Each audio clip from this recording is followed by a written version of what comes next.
Hello, ladies, gentlemen, and salt consumers, and welcome to The Struggle, a news talk show powered by the hype over Taylor Swift performing at the Melbourne Cup. I'm your host, Tavleen.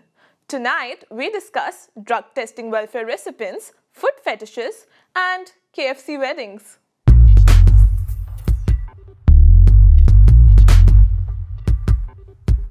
Well, it might seem like us young folk go on and on about climate change, and maybe it's fair. We're just always complaining about how we have got to make systematic change or else we're all going to die. Remember when the Mayans said we would be dead in 2012? It's exactly the same as that. It's just that now it's a bit less ancient spiritual religions and a bit more completely irrefutable science. But with a new bunch of school strikes upon us, it would kind of seem that people are starting to do something. Well, not actually do something, but they're noticing we want them to do something. Mr. Speaker, climate change is a very real and serious issue which demands the attention of governments. So when the Australia Institute released its Climate of the Nation report last week, we were completely shocked to see that. Wow! Turns out young people care a lot more about their impending doom than older demographics. We really are dramatic. But just in case you thought the older generations didn't have to worry, never fear. If they can't feel guilt for leaving a burning mess of a planet, we'll hit them where it hurts. Their extensive sheer portfolios. Yes, apparently investors are abandoning coal and other less environmentally friendly businesses, or at least it says here they are. We don't really know how investing works. This big shake-up could cause lots of issues for different investors, but none more so than our good friend boomer correspondent Ian Silverspoon. So I'm saying if we're not going to actually have table service, why the hell am I paying them below award wages anyway? Wait, what were we saying? I just think you need to diversify your portfolio. Diversify? Like what? Maybe like less coal. I've got 100% coal. What's the problem? Yeah, maybe less. I was peeved to hear my trusted financial advisor / confidant tell me I needed any sort of diversity. It's economical correctness gone mad. But he insisted on it, and it made me think. People aren't buying stocks in coal and oil anymore, but why not? The answer, I realised, was staring me right in the face. After all, it was me that had invested in them originally. It was me that refuses to believe the climate science. It was me that's now lost his capital because of errant decisions. The problem is me, not realising that young people are idiots. I wanted to make them see the reality, and I decided I need a platform. So I spoke to my tech-savvy friend down at the Polo Club, and he booked me the best studio he could find. Hello! Do you ever find yourself short on for energy? Ever wondering whether you're going to be able to turn the lights on at night? I've got a solution for you. It's coal! The answer to all of life's tricky problems, particularly the really complicated scientific ones. See, people say that coal isn't renewable, but if it wasn't renewable, why would we be burning it? I mean, people say it burns dirty, but it doesn't burn as dirty as anything else. I mean, why don't we just use asbestos or lead? See, coal better than lead. You should be buying more of it. You should be buying it from me, Evan Silverspoon, your coal distributor aficionado. Well, you certainly got a point across, just not entirely sure what. Thanks, Ian. If you're a vegan or vegetarian, it might be time to go incognito because recent research has revealed that your favorite mock meats are not as healthy as they're marketed to be. The George Institute for Global Health looked at processed meat alternatives such as tofu sausages, veggie burgers, and pork-free bacon or bacon and found that all the sugar, fat, and salt used to make them taste good might not make you feel so good. I just want milk to taste like real milk. Senior public health nutritionist Claire Ferrand, who led the research, said that just 100 grams of meat-free bacon contains a third of our daily recommended salt intake. Chief Executive of the Heart Foundation, Kellyanne Jolly, said that too much salt has been linked to high blood pressure. Someone might want to let this girl know that she should probably go and see a doctor. I'm feeling particularly salty about the issue because many of these processed mock meats are often advertised as a healthier option. With sales for plant-based meat on the rise, let's cross to our millennial correspondent Emily to find out what she thinks about this fake meat revolution. Thanks, Tadlane, but also no thanks. I went vegetarian because I thought it'd be better for the environment, better for my health, and better for my back pocket. But turns out, once again, that's been just another big waste of my time. I haven't got a job, I haven't got my internship, and this is the final straw, okay? I am sick and tired of this dumpster fire of a situation that I'm living in, okay? I'm trying to get out of this filthy, terrible, just rubbish situation that it is to be a young person, but every time I keep scrambling out, someone keeps shoving down the lid, saying, "Where's your job, Emily? Get a job, Emily. What about the forests, Emily? What about your money, Emily?" I'm just... My blood pressure wouldn't be so high if it weren't for my, super high sodium intake. Okay, you know what? It's fine. It's fine. We're just gonna hit the streets to get some advice. I want to eat vegan food because it's good for the environment, it's good for the animals, it's supposedly good for me. But a lot of vegan replacement foods are full of salt, full of soy, and they're not so good for me. What can I do that's going to be good for the environment, good for my money, and good for my health? Wow. Yeah. That sounds like a real dilemma. I guess you grow your own produce, grow your own vegetables and fruits. So can you look at locally sourced food versus maybe buying stuff that is transferred long distances? So that's what I would think is a starting point. Replacements, if you want kind of meat replacements, I would say to make your own.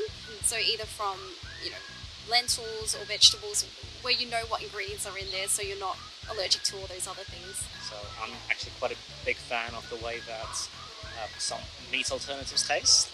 Right? So the Beyond Meats burger, you can get it a lot of the fries. I wouldn't suggest you become vegan. I personally think it's a bandwagon that everyone's got on, and everyone thinks, I'm going to be vegan. Would I be better off just eating dirt? If that's, I don't know if that's good for your gut, but sure, if that's your thing. There may be nutrients in dirt, but you wouldn't enjoy it. It really is a terrible situation, Emily. Anyway, we're off to a short break.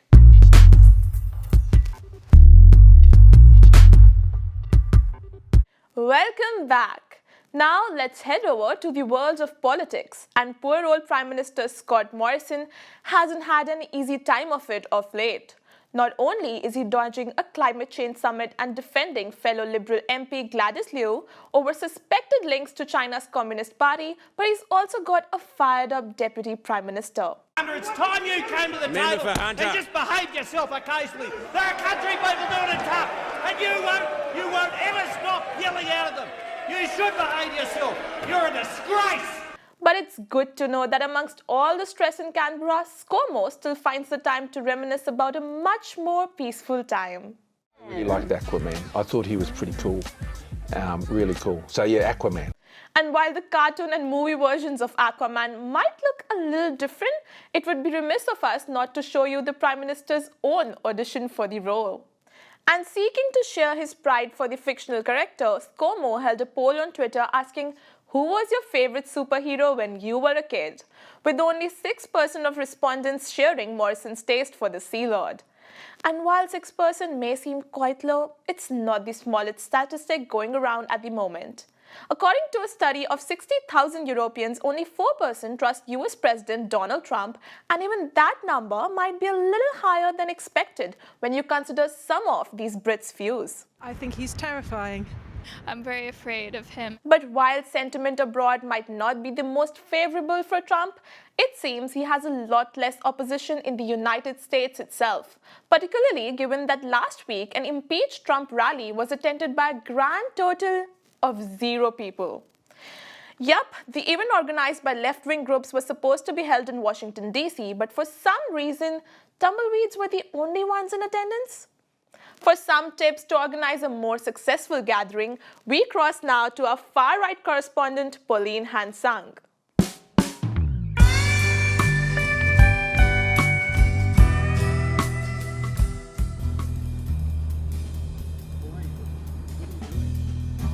So, basically, what happened was, in America, a couple of lefties thought they could impeach Trump by doing an event. But then guess what? nobody showed. So I'm gonna go undercover and see if we can actually find something that can make my event the greatest in the nation. Okay, so basically I'm in the city right now and I'm just trying to find a place that we can hold my event. But I need to be very secretive because some of the vegans and the lefties are looking to cancel my event.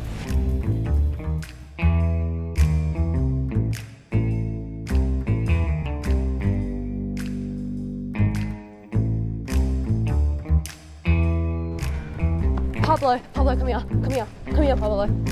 Basically, I put it out and it's going up.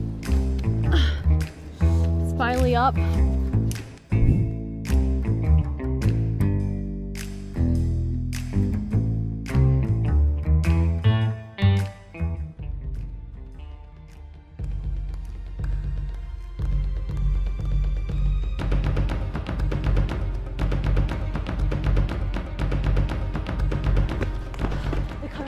They're coming for me. Come on. Peter, the Nico, the leftists, the vegans, they're all coming for me. They're after me right now. We need to run. Come on. Why so down?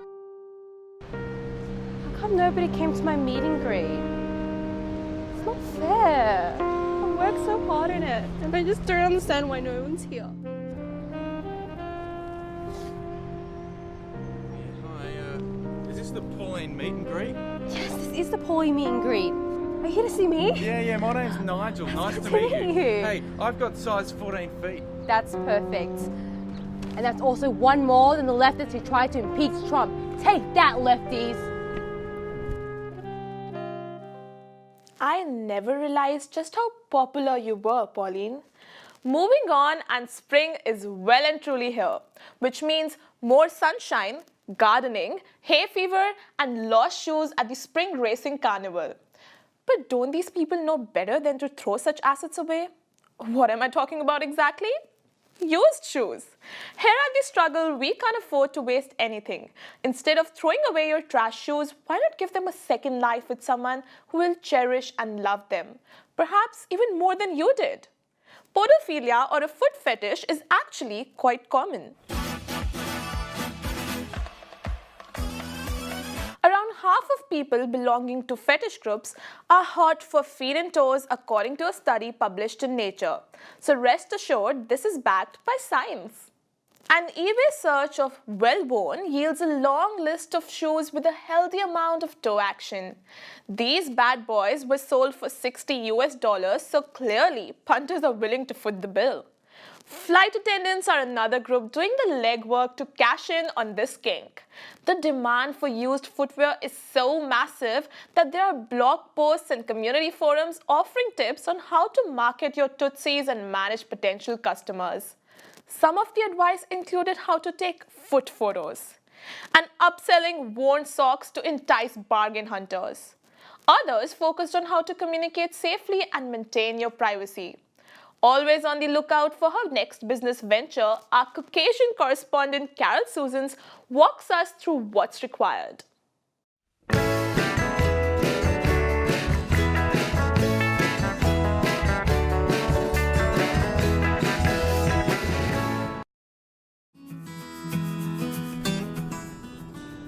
Thanks, Tavleen.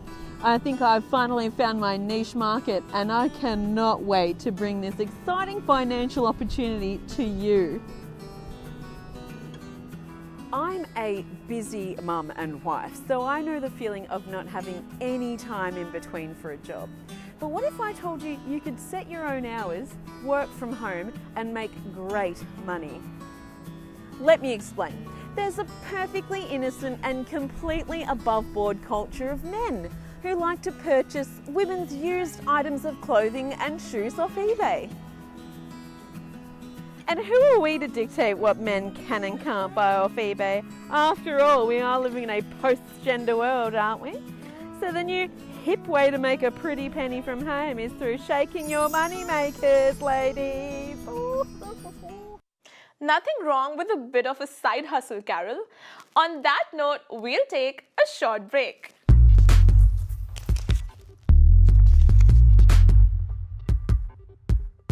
Welcome back again. Just when we thought weddings couldn't get any more perfect, global fast food chain KFC has proved us wrong. Because now not only can you get hitched, but you can get hitched and eat deep fried chicken at the same time. Why?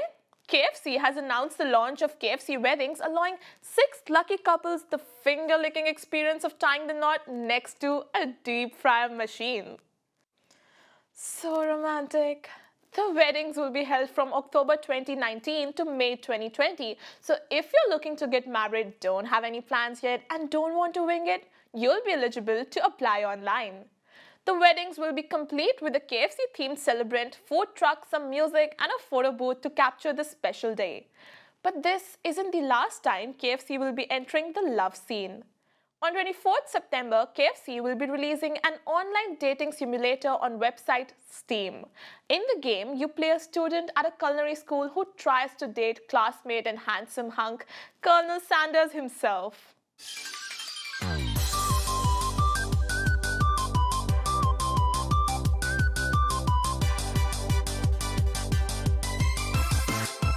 Sign me up! For more information on KFC's romantic endeavors, we cross to our social media influencer, Kat, who is still somehow in the south of France and avoiding all of her responsibilities.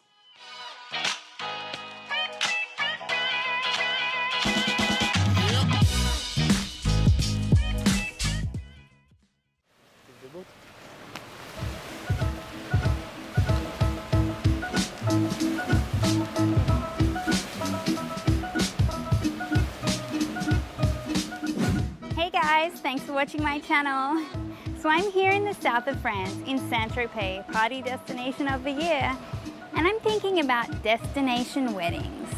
Now, my cameraman doesn't know this, but I'm fully expecting him to propose in about the next 30 minutes if he doesn't want me to have a temper tantrum. But what's the point of getting married if you don't get any likes? So I'm here to find the best destination wedding destination in the world. Let's go. Hi guys, so my name is Catherine. I'm from The Struggle. Thanks for talking to me. Hi. Hi.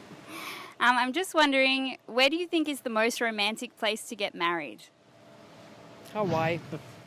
Hawaii? Yeah? Yes. Are you guys married? Can I ask that? Yes, we are. And where did you get married? Germany. In Germany. In Germany? Was it romantic? Yes. Yes. Would you consider getting married at KFC? At what? KFC. KFC. Kentucky Fried Chicken. No. You don't think it's romantic? No, not at all. Okay, sorry. KFC is out. Thank you so much. So, what about you? Would you consider getting married at KFC? Yes. Seriously? Oh my god, is that a proposal? Oh my god, I'm getting married! Please love me, Colonel. I love a man in uniform. Oh, what? We are back? Drugs. We all do them. And what else does everyone love taking? Tests.